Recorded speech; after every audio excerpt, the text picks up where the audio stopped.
22 অধ্যায় লেখা আছে, পরে তারই শূন্য রুটির দিন, অর্থাৎ যেদিন নিস্তার পর্বের মেষ শাবক বলিদান করিতে হইতো। আর এই নিস্তার পর্ব যেটা আছে সেটা হচ্ছে প্রভু যিশু এর আগে অনেকবার নিস্তার পর্ব পালন করছেন। আর নিস্তার পর্ব মানেটা কি? নিস্তার পর্বে যেটা হতো সেটা হচ্ছে একটা মেষকে বলি দেওয়া হতো, আর তারপরে ওই মেষের মাংসটাকে ফ্রাই করা হতো, ফ্রাই মানে তেলে না, ওটাকে পোড়ানো হতো, আর তারপরে তার সঙ্গে রুটি খাওয়া হতো। রুটিটা কি? তার মধ্যে কোনো তাড়ি থাকবে না, তাড়ি শূন্য রুটি, আর তার সঙ্গে আরেকটা জিনিস থাকতো, সেটা হচ্ছে তেতো শাক। তেতো শাকটা কিসের প্রতীক ছিল? সেটা হচ্ছে যে মিশরে বন্দি দশার মধ্যে ছিল, ওটা একটা তিক্ত অভিজ্ঞতা ছিল, সেই জন্য তেতো শাক খাওয়া হতো। আর এটা প্রভু যিশু বললেন কি, তোমরা নিস্তার পর্বের ভোজ প্রস্তুত করো।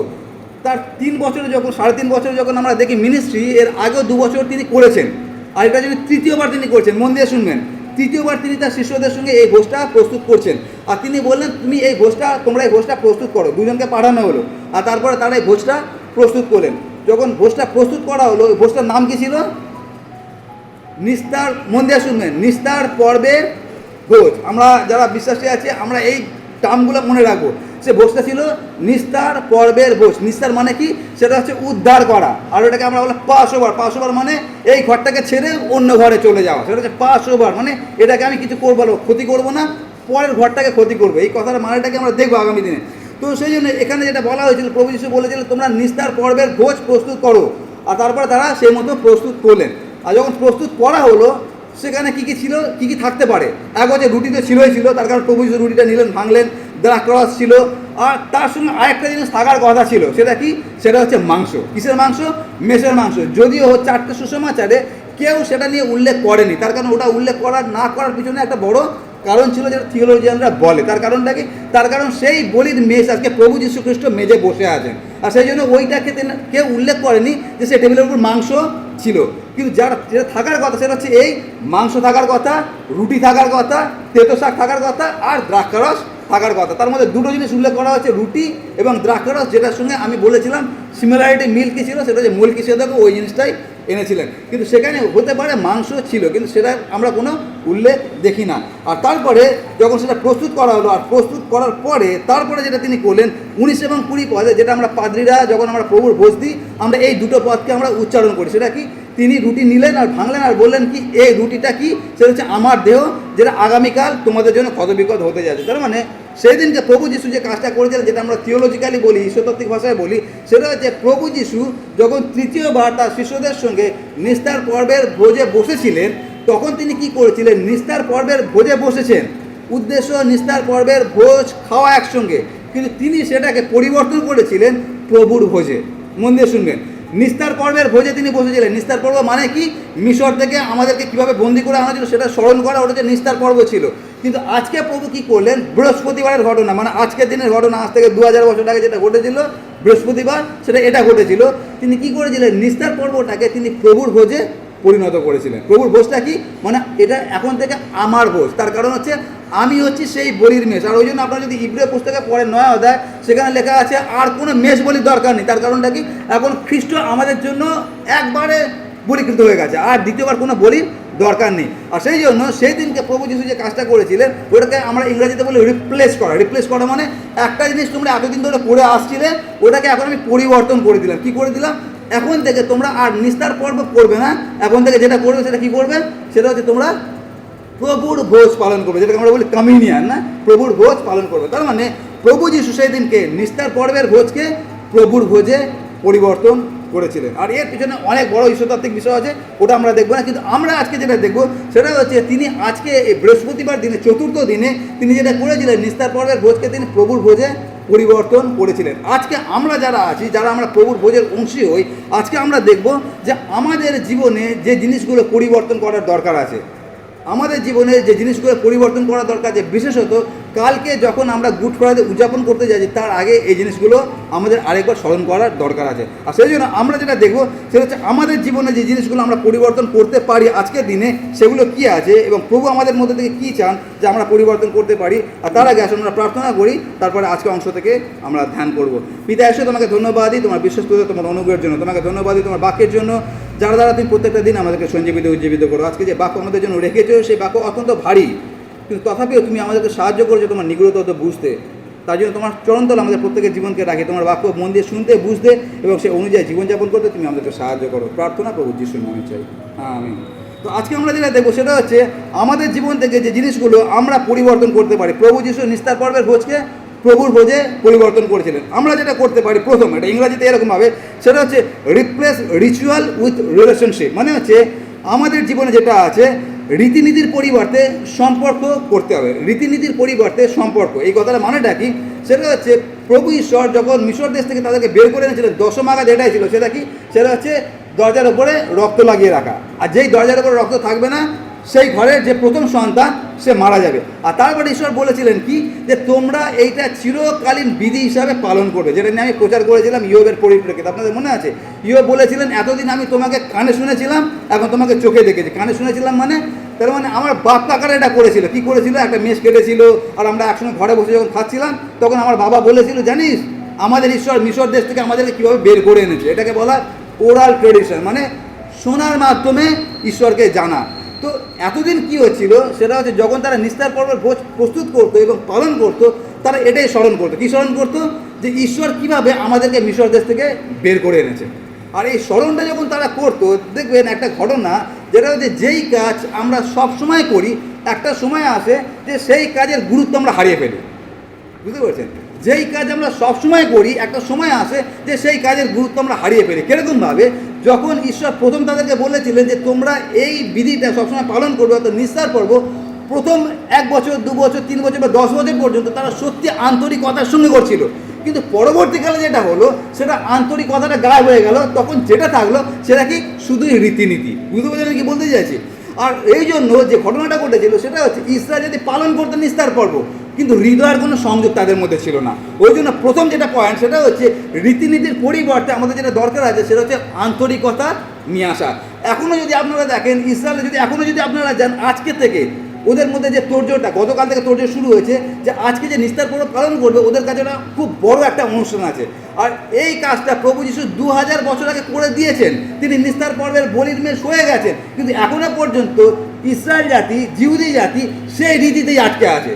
তারা সে সম্পর্কে এখনো আসতে পারলো না ঈশ্বরের পুত্রের সঙ্গে। আর ওটা হচ্ছে আমাদের জন্য আজকে শিক্ষণীয় বিষয় আছে। আর আমরা যখন প্রভুকে জানতাম না, আমাদের মধ্যে এরকম অনেক কিছু জিনিস ছিল। আমরা যা কিছু করতাম, আমাদের একটা রীতি ছিল। রীতি মানে যেহেতু আমরা এই বিশ্বাসে জন্মগ্রহণ করছি, কিছু কিছু মন্দিরে আমাদেরকে যেতে হবে। ওটা বাধ্যতামূলক। কেন যাচ্ছে আমি নিজেও জানি না। যদি আমাকে জিজ্ঞাসা করা কেন মন্দিরে যাচ্ছ, আমি জানি না। আমার বাপ কাকারা গেছে, ওই জন্য আমিও যাচ্ছি। ওই জন্য আমরা অনেক সরে গেছি, তারপরে অনেক দেখবেন ওই মঠে গেছি, আর তারপরে অনেক ঘাটে গেছি, অনেক কিছুতে গেছি। আর আমার জন্য যেটা সবথেকে গুরুত্বপূর্ণ ছিল কি, আমি ছোটোবেলা থেকে মূর্তি তৈরি করতাম। আর মূর্তি তৈরি করতাম, আমি নিজে প্যান্ডেল তৈরি করতাম, আর তারপর ব্রাহ্মণ ঠিক করতাম, সকল কিছু আমি করতাম। কিন্তু আপনারা যদি কেউ আমার কাছে জিজ্ঞাসা করতেন যে তুমি যেটা করছো এটা কেন করছো, আমার কাছে কোনো উত্তর নেই।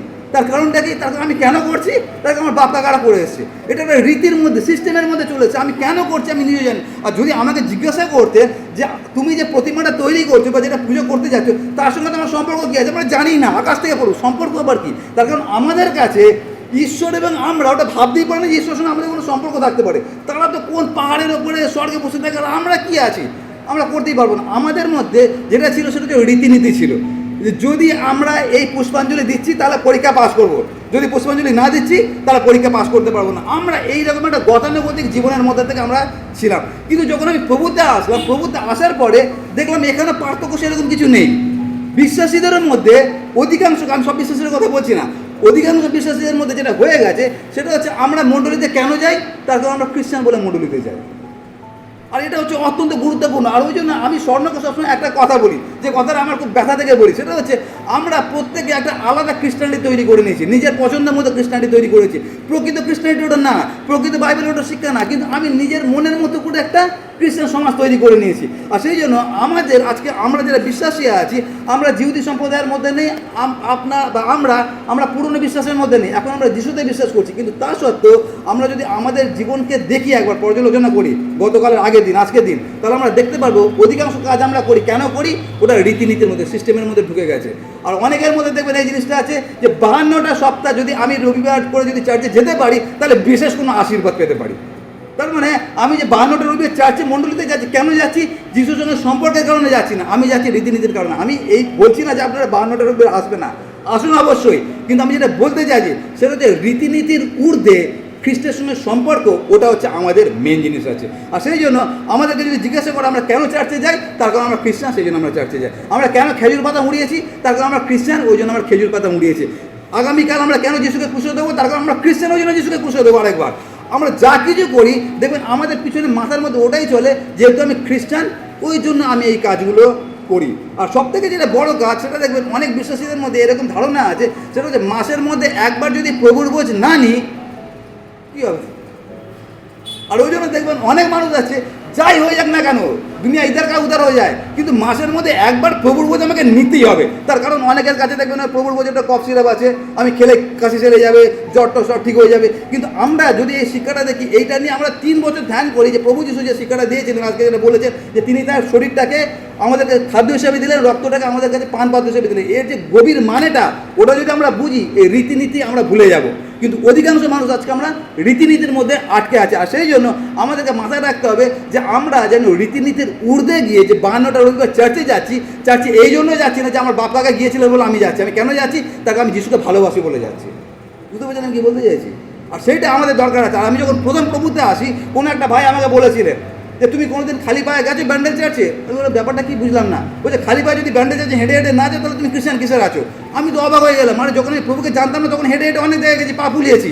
আর তারপর যিশুতে আসার পর সে একই কাজ, হেঁটে হেঁটে ব্যান্ডেজে যেতে হবে। তো এই শিক্ষাগুলো এখনও পর্যন্ত খ্রিস্টান সমাজের মধ্যে আছে। কিন্তু আমরা যদি দেখি, সেটা হচ্ছে আজকের দিনে, বৃহস্পতিবার দিনে প্রভু যিশু যে কাজটা করেছিলেন এটাই করেছিলেন। তিনি রুটি নিলেন, ভাঙলেন, আর বললেন কি, এটা আমার শরীর যা তোমাদের জন্য দেওয়া হলো, তোমরা যতবার ইয়া ভোজন করিবে আমার মৃত্যুর স্মরণার্থে তদ্রূপ করিবে। তারপরে তিনি পান পাত্র নিলেন আর দিলেন।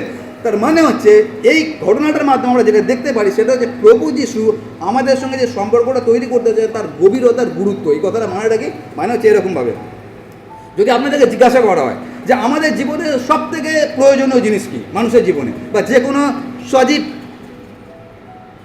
কি বলো, সজীব প্রাণীর জীবনে সব থেকে গুরুত্বপূর্ণ জিনিস কি হতে পারে আপনার জীবনে, আমার জীবনে সব থেকে গুরুত্বপূর্ণ কি জিনিস? হ্যাঁ, কি? Very good, thank you. Chocolate আননি, আমি জানতাম না, আমি ভাবলাম উত্তরকে দিতে পারবে না। অমিতা উত্তর দিয়ে, সব থেকে গুরুত্বপূর্ণ জিনিস হচ্ছে খাদ্য।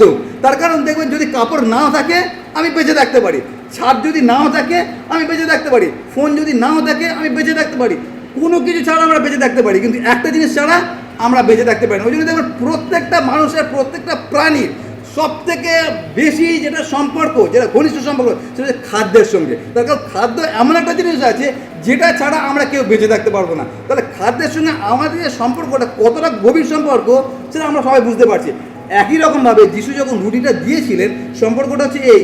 আর সেটা ওটা যদি আমরা দেখি, যৌন লিখিত সুসমাচার 6 অধ্যায় আমি প্রচার করেছিলাম, আপনাদের মনে আছে কিনা আমি জানি না। সেটা যিশু বলেছিলেন, আমি সেই জীবন খাদ্য যে স্বর্গ থেকে নেমে এসে তোমরা আমাকে খাও।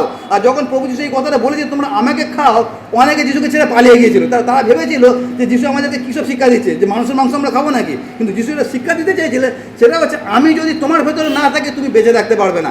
এইটা হচ্ছে শিক্ষা। মানে এখানে তার সঙ্গে আমাদের সম্পর্ক যে গভীরতা, কতটা গভীর, সেটা বোঝার জন্য তিনি এইটা দিয়েছিলেন যে আমরা যেন তাকে খেতে পারি। আর সেইটা প্রভু যিশু আমাদেরকে খুব ভালোভাবে শিক্ষা দিয়েছেন। যৌন লিখিত সুসমাচার তার 15 অধ্যায়, কী লেখা আছে 15 অধ্যায় 1 পদে, কে বলতে পারবে না দেখে? সব থেকে গুরুত্বপূর্ণ শিক্ষা যেটা আমি আপনাদের কাছে প্রচার করেছিলাম, তিনি বলেছেন আমি দ্রাক্ষালতা, আর শাখা দ্রাক্ষালতার সঙ্গে যদি যুক্ত না হয় তাকে খাদ্য কোনোদিন পাবে? খাদ্য কোথার থেকে আসছে? ওই কাণ্ডটা মাটি থেকে চুষে চুষে খাদ্যটা নিচ্ছে আর শাখাকে পাঠাচ্ছে। আমরা হচ্ছি সেই শাখা। খাদ্য কোথার থেকে পাচ্ছি? কাণ্ড থেকে। কাণ্ডটাকে সে হচ্ছে ঈশ্বর। আর এটা হচ্ছে প্রভু যিশুর সঙ্গে তার আমাদের যে ঘনিষ্ঠতা, সম্পর্কে যে ঘনিষ্ঠতা, সেই ঘনিষ্ঠতা সম্পর্কে বোঝানোর জন্য এইটা তিনি ব্যবহার করছেন যে আমি দ্রাক্ষালতা তোমরা শাখা। কিন্তু আমরা যদি দেখি অধিকাংশ ক্ষেত্রে আমরা যা কিছু করি সেটা হচ্ছে রীতিনীতি অনুযায়ী করি। অন্তরের যে সম্পর্ক ওটা অনেক সময় আমরা মিস করে যাই। আর সেই জন্য আমরা যদি দেখি আমাদের যে ঈশ্বর আছেন, আমাদের প্রভু আছেন, তিনি এমন একজন ঈশ্বর আছেন যিনি সম্পর্ককে ভালোবাসেন। আর ওই জন্য আমরা একদম শুরু থেকে যদি দেখি, আদম এবং হবা তারা একসঙ্গে ঈশ্বরের সঙ্গে গমনাগমন করতো। হঠাৎ আদম হবার মনে পড়লো যে আজকে খুব গরম, প্রভু আমরা একটু আইসক্রিম খেতে চাই। প্রভু হাত ধরে নিয়ে চলুন, ঠিক আছে চলো আজকে আমরা যাচ্ছি আইসক্রিম খেতে। কী আইসক্রিম খেতে চাও? এইরকম সম্পর্ক ছিল আদম হবার সঙ্গে ঈশ্বরের। আর ঈশ্বর ওই সম্পর্ক আপনার এবং আমার মধ্যে চান। আর সেই জন্য নতুন নিয়মে প্রভু যিশু আমাদেরকে বলেছেন যে আমি তোমাদেরকে আর দাস বলি না, যোহন লিখিত সুসমাচার 15 লেখা আছে, আমি তোমাদেরকে আর দাস বলি না, কিন্তু আমি তোমাদেরকে কি বলছি, বন্ধু বলছি। তার কারণটা কি? তার কারণ আমার মনের যা কিছু কথা আমি তোমাকে বলি, এই উদ্দেশ্যে তুমিও তোমার মনের কথা আমাকে বলো। কিন্তু আমাদের কাছে যেটা প্রশ্ন সেটা হচ্ছে আমরা যা কিছু করছি, খেজুর পাতা মোড়াচ্ছি বা আগামীকাল আমরা গুড ফ্রাইডে পালন করব, ওটা আমরা কি আন্তরিকতার সঙ্গে করছি কি রীতিনীতির সঙ্গে করছি? যদি রীতিনীতির সঙ্গে করি তাহলে আমাদের এরকমই করবে যেটা লেখা আছে 1 Corinthians 13 অধ্যায়, যে দরিদ্রতাকে খাওয়ানোর জন্য আমি নিজের বডিটাকেও দিয়ে দিলাম, শরীরটাকে দিয়ে দিলাম, কিন্তু যদি প্রেম না থাকে কোনো লাভ নেই। একই রকমভাবে যদি খ্রিস্টের সঙ্গে আমার সম্পর্ক যদি না থাকে, অথচ আমি 52টা রবিবার চার্চে আসি, কোনো লাভ নেই। বরঞ্চ আপনি একটা রবিবার তো চার্চে আসতে পারছেন না আপনার কোনো দুর্বলতার কারণে, কিন্তু খ্রিস্টের সঙ্গে আপনার নিবিড় সম্পর্ক আছে, ওটাই যথেষ্ট আপনাকে অনন্ত জীবন পাওয়ার জন্য। আর সেই জন্য প্রথম যেটা আমাদেরকে রিপ্লেস করার দরকার আছে সেটা হচ্ছে রীতিনীতির ঊর্ধ্বে গিয়ে, রীতিনীতির বাইরে গিয়ে আমরা যেটা করি সেটা হচ্ছে খ্রিস্টের সঙ্গে সম্পর্কটাকে যেন আমরা ঠিক রাখি, কেন ওটাই হচ্ছে সবথেকে গুরুত্বপূর্ণ বিষয়। আচ্ছা, প্রথম যে বিষয়টা সেটা কি, সেটা হচ্ছে এই যে আমরা যেটা পরিবর্তন করতে পারি, সেই পরিবর্তনটা এটা যে রীতিনীতির পরিবর্তে আমরা যেন সম্পর্ককে আমরা প্রাধান্য দিই। দ্বিতীয় যেটা আমরা করতে পারি সেটা হচ্ছে এই দাসত্বের পরিবর্তে স্বাধীনতা, দাসত্বের পরিবর্তে স্বাধীনতা। এই কথাটা মানেটা কি? এই কথাটা মানে হচ্ছে আজকে যিশু যে পর্বের ভোজটা পালন করছে, পর্বটা কি? নিস্তার পর্বের ভোজ। নিস্তার পর্বটা মানেটা কি? সেটা হচ্ছে 400 বছর ধরে যখন ইসরায়েল জাতি বন্দি দশায় ছিলেন, সেখান থেকে ঈশ্বর তাদেরকে বের করে এনেছিলেন। তার মানে তারা যে বন্দি দশার মধ্যে ছিলেন, ওই বন্দি দশাটা ছিল শারীরিক বন্দি দশা। মন দিয়ে শুনবেন, ওই বন্দি দশাটা ছিল শারীরিক বন্দি দশা। ইসরায়েল জাতিকে বা জিহুদীদেরকে 400 বছর ধরে অত্যাচার করা হতো। আর তাদেরকে কী অত্যাচার করা হতো? তাদেরকে দিয়ে ইট বানানো হতো, জানেন তো? ইট বানানো হতো, আর ইট দিয়ে যে অট্টালিকা তৈরি করা হতো, অট্টালিকা তারা থাকতে পারতো না। তারা কারা থাকতো? তারা হচ্ছে মিশরের লোকরা থাকতো। অথচ তাদেরকে 400 বছর ধরে অত্যাচার করা হয়েছিল। আর তারা ওই অত্যাচারে তারা প্রভুর কাছে কেঁদেছিলেন। যখন কেঁদেছিলেন তখন ঈশ্বর তাদেরকে সেখান থেকে বের করে এনেছিলেন। যখন বের করে এনেছিলেন, ওইটা ছিল তাদের কাছে নিস্তার পর্ব, মানে দাসত্ব থেকে আজকে আমি স্বাধীন হয়েছি। আজকে আমাদের যেটা করতে হবে সেটা হচ্ছে এই দাসত্বের পরিবর্তে স্বাধীনতা। কিন্তু আমাদের কাছে প্রশ্ন, আমরা তো স্বাধীন হয়ে গেছি, ঈশ্বর আমাদেরকে স্বাধীন করেছে সে অনেক বছর আগে মসির মাধ্যমে, আর আমরা আমাদের দেশেও আমরা 1947 সালে স্বাধীন হয়ে গেছি। আর সেই জন্য বাইবেলে লেখা আছে একটা পদ, গালাতীয় তার 5 অধ্যায় 1 পদে লেখা আছে। আমি সময় বাঁচানোর জন্য আপনাদেরকে পড়তে বলছি না, কেন 20 মিনিট অলরেডি হয়ে গেছে। তো গালাতীয় 5 অধ্যায় 1 পদে এরকমভাবে লেখা আছে, স্বাধীনতার নিমিত্ত খ্রিস্ট আমাদিগকে স্বাধীন করিয়াছেন। বাড়িতে পড়ে নেবেন, স্বাধীনতার নিমিত্ত খ্রিস্ট আমাদিগকে স্বাধীন করিয়াছেন। চলতি ভাষায় বলি, স্বাধীনতা উপভোগ করার জন্য যিশু আমাদেরকে স্বাধীন করেছেন। তার মনে হচ্ছে যিশু আমাকে আপনাকে স্বাধীন করতে পারেন, তিনি করেছেন। কিন্তু আমাদের কাছে প্রশ্ন, আমি কি স্বাধীন হয়েছি? মন দিয়ে শুনবেন, যিশু স্বাধীন করে দিয়েছে আজ থেকে 2000 বছর আগে, তিনি স্বাধীন করে দিয়েছেন। কিন্তু তিনি স্বাধীন করে দেওয়া মানে এই না যে আমি স্বাধীন হয়েছি। এই মানেটাকে আমরা সেটা বলবো। সেটা হচ্ছে প্রথমে আমরা যদি দেখি যাত্রার পুস্তক 12 অধ্যায়, সেখানে হচ্ছে তাদের যে বন্দিদশাটা ছিল সেটা হচ্ছে শারীরিক বন্দিদশা। কিন্তু আজকে আমরা বিশ্বাসীরা, অধিকাংশ বিশ্বাসীর আজকে যে বন্দিদশাটা আছে ওটা হচ্ছে আত্মিক বন্দিত্ব। আর আত্মিক বন্দিত্বের ভয়াবহতার কী আছে? আপনি যদি শারীরিকভাবে আপনাকে জেলে ঢোকানো হয় ওটা চোখে দেখা যাচ্ছে, কিন্তু আত্মিকভাবে যদি আপনাকে জেলে ঢোকানো হয় চোখে দেখা যাবে? আপনারা কেউ বুঝতে পারবেন যে পাদ্রীবাবু আত্মিকভাবে বন্দি আছে কি বন্দি নেই? ওটা একজন জানতে পারে। কে জানতে পারে? ঈশ্বর জানে। আর আমি তো জানি, আমি তো টের পাই মাঝে মাঝে, কিন্তু আমি বিবেকের কথা সাড়া দিই না। আর ওই জন্য আত্মিক বন্দিত্ব শারীরিক বন্দিত্ব থেকে বেশি ভয়ানক, কারণ কি শারীরিক বন্দিত্ব চোখে দেখা যায়, আত্মিক বন্দিত্ব চোখে দেখা যায় না। আজকে অধিকাংশ বিশ্বাসী তারা আত্মিকভাবে বন্দিত্বের কারণে আছে। ওই জন্য বাইবেলের লেখা আছে, খুব সুন্দরভাবে প্রভু যিশু বলেছেন যে জগতে জ্যোতি আসিয়া আছে, কিন্তু জগৎ জ্যোতি থেকে অন্ধকারকে অধিক ভালোবাসিল। তার কারণটা কি? তার কারণ তাহাদের কর্ম সকল মন্দ ছিল। তার মানে যিশু আপনাকে আমাকে স্বাধীন করেছে স্বাধীনতার নিমিত্ত। তার মানে এই না যে আমরা স্বাধীন হয়েছি। এটা গল্প বলি, তাহলে বুঝতে আপনাদের সুবিধা হবে।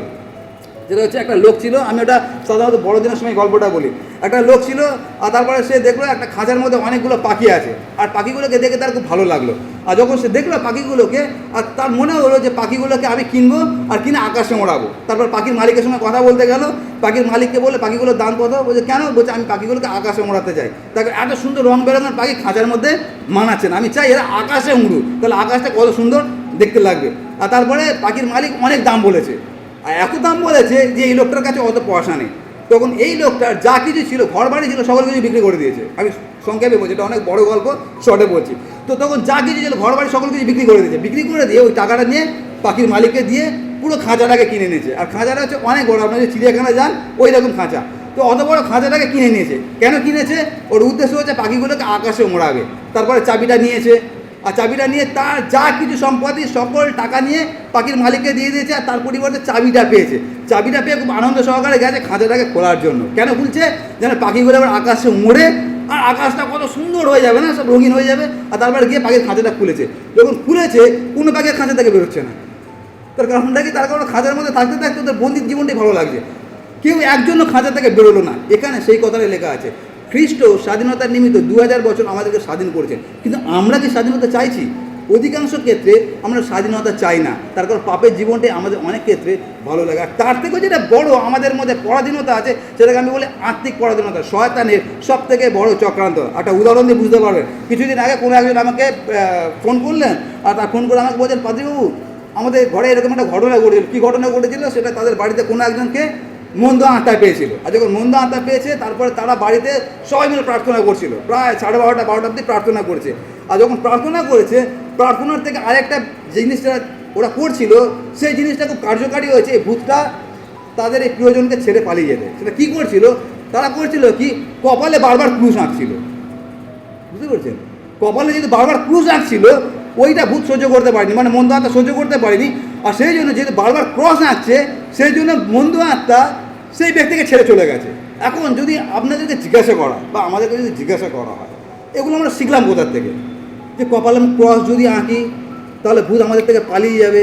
যদি সেটাই হতো, তাহলে অনেকগুলো কাজ করতে পারতেন। কোনো একদিন পিতর এবং জোন তারা ধর্মধামে যাচ্ছিল, আর তারপর তাদের কাছে একজন ভিক্ষা চাইলো। আর তারপরে পিতর এবং জোন তাদের কাছে গেলেন, আর তারপর সে খঞ্জকে কী করলেন? কপালের মধ্যে একটা ক্রুশ রেখে দিলেন। আর কি বললেন? আমাদের কাছে সোনা বা রূপো কিছু নেই, কিন্তু তোমার কপালে একটা ক্রুশ রেখে দিচ্ছি। আর তারপর সে সুস্থ হয়ে গেল। বাইবেলে লেখা আছে এরকম? কী লেখা আছে? স্বর্ণ বা রৌপ্য আমাদের কাছে কিছু নেই, কিন্তু যেটা আছে, কি আছে? নাসরতে যিশুর নামে তোমাকে বলছে উঠে দাঁড়াও। আজকে দেখুন আমাদের খ্রিস্টান সমাজে অনেক কিছু আছে আমরা নিজে নিজে তৈরি করেছি। বন্দিত্বের মধ্যে আমরা মানে বলি না, ফাঁসি কাটে মাথা ঢুকিয়ে দিয়েছি। আমরা নিজের নিয়ম তৈরি করেছি, তার মধ্যে মাথা ঢুকিয়ে দিয়েছি। কপালের মধ্যে ক্রুশ করা, বালিশের মধ্যে বাইবেল রাখা। বাইবেল আমরা পড়বো না, কিন্তু বালিশের তলায় যদি থাকে, তাহলে আমরা আশীর্বাদ পেয়ে যাবো। এগুলো আমরা শিখেছি কোথার থেকে? আর এটাই হচ্ছে একটা আলাদা খ্রিস্টানিটি। মানে বাইবেলের শিক্ষা একরকম, কিন্তু আমরা আমাদের মন গড়া একটা খ্রিস্টান সমাজকে তৈরি করে নিয়েছি। আর সেই জন্য আমাদের যে বন্দির দশাটা আছে, সেটা হচ্ছে এই আত্মিকভাবে আমরা বন্দি আছি। যেরকমভাবে প্রভু শিখিয়েছেন, সেরকমভাবে আমরা পালন করছি না। আর এই বন্দি দশা নিয়ে আমি অন্য কোনো সময় প্রচার করবো। আজকে আমার সময় হয়ে গেছে, আর একটা পয়েন্ট বলে আমরা শেষ করবো। সুতরাং দ্বিতীয় পয়েন্টটা হচ্ছে এই, যে দাসত্বের পরিবর্তে আমরা যেন স্বাধীনতা নিয়ে আসি আমাদের জীবনে। আর 3 নম্বরটা যেটা আছে, সেটা হচ্ছে এই বাহ্যিক চিহ্নের পরিবর্তে আভ্যন্তরীণ পরিবর্তন। বাহ্যিক চিহ্নের পরিবর্তে আভ্যন্তরীণ পরিবর্তন। এই কথাটা মানেটা কি? এটা লেখা আছে যাত্রা পুস্তক 12 অধ্যায় 7 পদ। যদি কেউ পান আমার আগে পড়বেন। যাত্রা পুস্তক 12 অধ্যায় 7 পদ। এই পদটা পড়া দরকার আছে, তার কারণ এটাই হচ্ছে মেন বিষয় আছে। যাত্রা পুস্তক 12:7 পেয়েছেন কেউ? হ্যাঁ,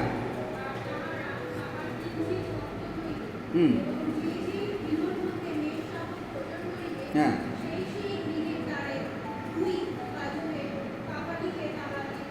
ওকে, ভেরি গুড, থ্যাংক ইউ। ছোট্ট কথা, ওখানে যেটা লেখা আছে, এটা বুঝতে হলে আপনাকে ইতিহাস জানতে হবে। সেটা হচ্ছে ঈশ্বর যখন দশম আঘাত এনেছিলেন, তখন বলেছিলেন কি?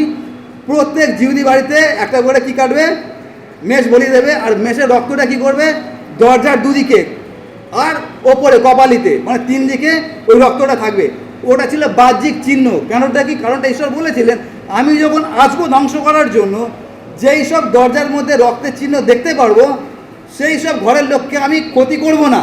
কিন্তু যেই দরজার উপরে ওই চিহ্নটা থাকবে না, সেই ঘরের প্রথমজাত সন্তান মারা যাবে। আর আমরা জানি সেদিনকে কী হয়েছিল। প্রত্যেক অজিহুদি বাড়িতে তাদের প্রথমজাত সন্তান মারা গিয়েছিল। কিন্তু যেই সব বাড়িতে রক্ত ছিল, সেই সব বাড়িতে কেউ মারা যায়নি। এখন আপনাদেরকে যদি প্রশ্ন করা হয় যে যেই সব ঘরের মধ্যে রক্ত ছিল এবং সেই ঘরের মধ্যে যারা বসেছিলেন, তারা সবাই কি ঈশ্বরে বিশ্বাস করালো? মন দিয়ে শুনবেন। যাদের ঘরে ওই ছাপটা লাগানো ছিল এবং ওই ঘরের ভেতরে যারা ছিল, আমরা জানি ইসরায়েল জাতি হচ্ছে শক্তগ্রীব জাতি। ওরা খুব সহজে ঈশ্বরের প্রতি কৃতজ্ঞ হয় না। তারা বাইরে ছোপটা লাগিয়ে রেখেছে, কিন্তু তার মানে এই না যে ভেতরে যারা আছে তারা সবাই ভালো লোক আছে। মন দিয়ে শুনে আমি কি বলছি, সেদিনকে ঈশ্বর কি বলেছিলেন, যেই সব দরজার ওপরে রক্তের ছোপ থাকবে সেই সব ঘরে আমি কোনো ক্ষতি করব না। তার মানে ভেতরে যারা বসে আছে তারা ভালো মানুষ আছে কি খারাপ মানুষ আছে ঈশ্বর সেদিনকে দেখেননি। ঈশ্বর কি দেখেছিলেন? বাহ্যিক চিহ্নটা দেখেছিলেন। বাহ্যিক চিহ্ন দেখে ঈশ্বর তাদেরকে নিষ্কৃতি দিয়েছিলেন, মানে নিস্তার করেছিলেন। ভেতরে তাদের হৃদয়ের মধ্যে কি চলছে ওটা দেখার দরকার ছিল না। ওটা ছিল যাত্রা পুস্তক 12 অধ্যায়। কিন্তু ওটা যখন নূতন নিয়মে আসছে, নূতন নিয়মে যখন আসছে সেটা পুরো অন্য ঘটনা ঘটছে। সেটা কি করছে আমরা দেখি 2 করিন্থীয় 5 অধ্যায় 17 পদে একটা কথা লেখা আছে। 2 করিন্থীয় 5 অধ্যায় 17 পদ। কোনো একজন পড়বেন কি লেখা আছে? আমি পড়ছি, আপনারা শুনবেন। 5 অধ্যায় 17 পদ 2 করিন্থীয় লেখা আছে, ফলত কেউ যদি খ্রিস্টে থাকে তবে নূতন সৃষ্টি হইল, পুরাতন বিষয়গুলি অতীত হইয়াছে, দেখো সেগুলি নতুন হইয়া উঠিয়াছে। মন দিয়ে শুনবেন, পুরাতন নিয়মে ঈশ্বর কি বলেছিলেন? দরজার উপরে বাহ্যিক চিহ্ন থাকতে হবে বেঁচে থাকার জন্য। যখন নতুন নিয়মে আসছে বাহ্যিক চিহ্নের আর কোনো গুরুত্ব নেই। এখন কিসের গুরুত্ব? আভ্যন্তরীণ পরিবর্তন। ওটাই আমি বলতে চাইছি। এখন বাহ্যিক চিহ্নের পরিবর্তে আভ্যন্তরীণ পরিবর্তনের দরকার আছে। কেন? তার কারণ হচ্ছে যেই মেষের রক্ত দরজায় লাগানো হয়েছিল, আজকে কোনো মেষের রক্ত আমাদের বাইরে লাগানোর দরকার নেই। তার কারণ আমরা যে মেষের রক্ত পান করছি সেই মেষটা হচ্ছে, বাপ্তিস্মদাতা জন বলেছিলেন, ওই দেখো ঈশ্বরের মেষ শাবক যিনি জগতের পাপভার লইয়া যান। আপনি আমরা সেই মেষের রক্ত বলবো না, রক্তের প্রতিমূর্তি আমরা পান করছি। তার মানে আমাদের যেটা দরকার বাহ্যিক কোনো চিহ্নের দরকার নেই। আমাদের যেটা দরকার সেটা হচ্ছে আভ্যন্তরীণ পরিবর্তন। যদি আমরা খ্রিস্টে আছি, এটা কীরকমভাবে সেটা দেখবেন। আপনারা যদি বিশেষ করে সাউথ ইন্ডিয়াতে যান, ওখানে দেখবেন যখন রবিবার হবে, রবিবার অধিকাংশ মানুষ তারা সাদা পোশাক পরে, জামা সাদা, প্যান্ট সাদা, বেল্ট সাধারণত সাদা থাকে না, বেল্টটা কালোই হয়, জামা সাদা, প্যান্ট সাদা। আর বাইবেলটা তারা কী করে? হাতে এরকমভাবে নেয়। আর যখন হাতে নেয় এখানে দেখা যাবে পবিত্র বাইবেল লেখা আছে। তার কারণ নাকি রবিবার আমরা সবাই খ্রিস্টান হয়ে যাই, বিশ্বাসী হয়ে যায়। দেখতে সুন্দর লাগে, কিন্তু আমরা যদি একটু অন্যভাবে ভাবি, সেটা হচ্ছে এই জীবনটাই যদি সোম থেকে শুক্রবার বা সোম থেকে শনিবার অবধি হতো তাহলে কত ভালো হতো। কিন্তু ওটা হয় না। কবে হয়? ওটা শুধুমাত্র রবিবার হয়, কারণ রবিবার আমরা খ্রিস্টান হয়ে যায়। আর এখনকার যদি আপনারা সোশ্যাল মিডিয়াতে দেখেন, প্রভু যিশু আমাদেরকে একটা শিক্ষা দিয়েছিলেন, আপনারা পড়বেন, প্রভু যিশু শিক্ষা দিয়েছিলেন, দ্বিতীয় দিনে করেছিলেন। সেটা কি? যারা এই লম্বা লম্বা পোশাক পরে আর তারপরে এখানে একটা থোপ ঝোলায় আর তারপরে হাতে যষ্টি না, তাদের থেকে সাবধান। ওটা আমার কথা না, ওটা প্রভুর কথা বলেছিলেন। তার কারণটা কি? তার কারণ প্রভু যিশু এইসব পোশাকধারী লোকদের থেকে আমাদেরকে সাবধান করেছে। কিন্তু আপনারা যদি আজকের দিনে দেখেন, আমরা ওই পোশাকধারী লোকদেরকে বেশি সম্মান করি।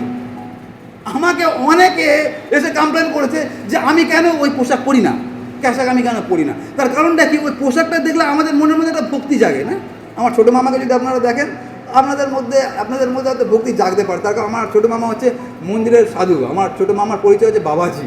আর বাবাজিদের পরিচয় বড় বড় চুল, বড় বড় দাড়ি, আর তারপরে যে একটা পোশাক পরে থাকে, ওটাই হচ্ছে ওদের ভক্তির কারণ আছে। মানুষ ওদেরকে দেখে ভক্তি করে। একই রকমভাবে আজকে যদি আমাদের মধ্যেও দেখেন, আমরা অধিকাংশ মানুষ আমরা বাহ্যিক চিহ্ন ব্যবহার করছি নিজেকে প্রতিপন্ন করার জন্য, যে আমি খ্রিস্টান বা আমি ধার্মিক আছে। আর ওই জন্য দেখবেন এখন প্রচুর লোক আছে বিভিন্ন রং বেরঙের পোশাক। সব থেকে ভালো যেটা দেখবেন সেটা হচ্ছে এইরকমভাবে লেখা আছে, গীত সংগীতা 23-এর গীতে লেখা আছে, যখন আমরা মৃত্যু ছাড় উপত্যকা দিয়ে গমন করিব তখন আমরা অমঙ্গলের ভয় করি। তার কারণটা কি? তুমি আমার সঙ্গে আছো। তার সঙ্গে আরেকটা জিনিস আছে, তোমার হাতে একটা যষ্টি আছে। আপনারা সোশ্যাল মিডিয়াতে ঘেঁটে দেখবেন, আমি কারো নাম নিয়ে বলছি না। এখন অনেক বিষয় তারা এরকম যষ্টি নিজের মতো করে ডিজাইন করে যষ্টি বানিয়েছে। যষ্টিটা কি? আপনাকে উদ্ধার করার জন্য। কিন্তু যে যষ্টিটা ধরে আছে সেও কবরে যাবে, আমিও কবরে যাব। আমি যেটা বলতে চাইছি সেটা হচ্ছে, আজ থেকে 2000 বছর আগে প্রভু যিশু যেখান থেকে আমাদেরকে বের করার জন্য স্বাধীন করেছিলেন, আজকে ঘুরে ফিরে আমরা সেই জায়গাতেই চলে গেছি। আর আমরা বাহ্যিক চিহ্নের দ্বারা প্রমাণ করার চেষ্টা করছি আমি আপনার থেকে বেশি ধার্মিক, আপনি সাধারণ বিশ্বাসী, আমি পাদ্রী। আর সেই জন্য এখন আমরা অনেক সময় কী করি, আমরা ক্যাশাক করি না, ওটাকে আমরা মডার্ন করে দিয়েছি। এখানে একটা ছোট্ট মতো একটা দেখবেন, দেখেছেন তো? আর যদি ওটা থাকে, ওটা আমি প্রমাণ করে দিলাম যে এই টেবল লোকটা আমি আপনাদের মতন নই। আপনারা কি আছে? আপনারা কিছু জানেন না, আমি পাদ্রী আছি। দেখুন এখানে এটা লাগানো আছে।